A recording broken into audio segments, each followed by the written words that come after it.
функционираат во склоп на градот Скопје и во клинички центар, директорката на општи служби, што денеска заеднички со Министерството за здравство организиравме една акција за чистење на клиничкиот центар, за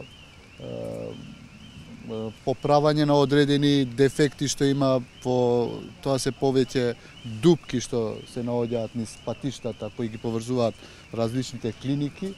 И овие акции генерално звучат убаво, добро е за пациентите, добро е за лекарите кои што работат тука и се надевам дека сега ќе почнеме и ќе се договориме со сите страни, со сите предпријатија, нема да ги спомнам сите, оти се плашам да не ги заборавам, после директорката нека ги спомне.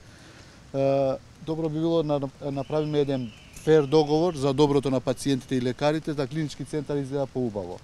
Оваа да биде акција што ќе се повтори секои 2 до 3 месеца. Ако е прифатливо за сите страни, тогаш би било супер. Друга работа, направивме една анализа, значи специјализирана за тоа една фирма, што се најголемите жалби на пациентите во клинички центари во болниците, и тоа беше хигиената. Апсолутно на прво место беше хигиената. Затоа и оваа прва акција и вакви се надевам и други да речам методи што ќе ги користи Министерството во иднина за да се одржи хигиената и надвор во клиниките, меѓутоа и внатре во клиниките, и тоа е сериозен проблем. И за тоа веќе сериозно размислуваме. Јас толку имав, ако имате прашања повелете, те што се дојдени тука, дојдени се бесплатно да помагаат да исчистиме заедно клинички центар. И мислам дека ова е прекрасна акција. Мислам дека сите имаат добра волја за да седнеме можеби следните недели да се договориме оваа да има една ритмичност, да речам, секој месец и пол, секој 2 месеца или секој 3 месеца.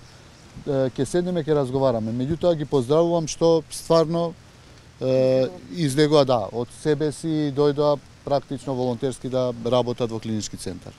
Споменавте дека хигиената е лоцирана како еден од поголемите проблеми на клинички, а истото го констатира и вашите здравствени инспектори на дел од клиниките. Најавивте инспекции дека ќе има и во други здравствени установи. Што таму покажа во другите болници, каде е проблемот таму? Значи и таму има проблеми со хигиената, интрахоспитални инфекции, знаете, Македонија сме меѓу првите во регионот и веќе размислуваме за идејни решенија како да го поправиме тоа. Можеби ќе ангажираме надворешни фирми.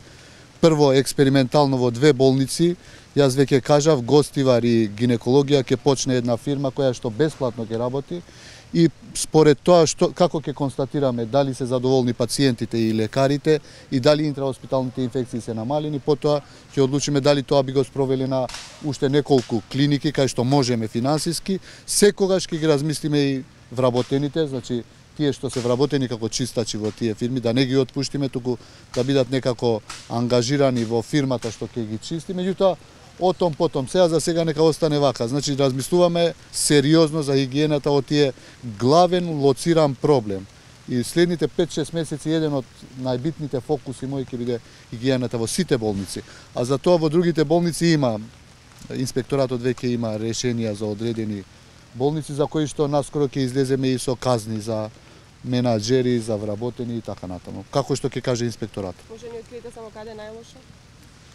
Удонемо каде што помина инспекции. Па лошо е, гинекологија е лошо, Штипе искрено не е убаво, има најдени се одредени работи кои што не смеат да има во болници, така да не би сакал официјалните документи да ги видам. Ова е само што ми е кажано усно преку телефон, така да причекаме неколку дена. Ќе ви кажа. Решенија, ќе ни кажете ли до каде се смените и што покажа ревизиите во дел болниците и Значи ревизиите тоа што претпоставувавме повеќе се уште е направено само на клиниката на Министерството за здравство. За другите клиники очекуваме, наскоро ќе направиме кога ќе именуваме нови директори. By default оди ревизијата. Именувања ќе продолжиме оваа недела. Ќе биде постепено, полека, не брзаме. Следните 2 до 3 недели се надевам дека скоро 70-80% од клиниките ќе имаат нови директори. Само уште едно прашање, најавивте измени во системот Мој термин, пролонгирање на времето за преглед на пациентите, па до каде сте? Работиме интензивно, оваа недела ќе промовираме нешто така, ако сте имаме нешто ново. Ќе ве викнеме среда или четврток заедно со министерот за внатрешни работи.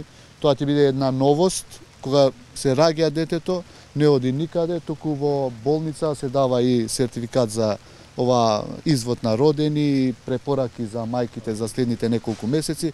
Значи да не лутаат родителите по изводи, по други документи, по вакцини што треба да земе, така да оваа ќе биде првата новост од мој термин. За следниот период повторно ќе ве известиме.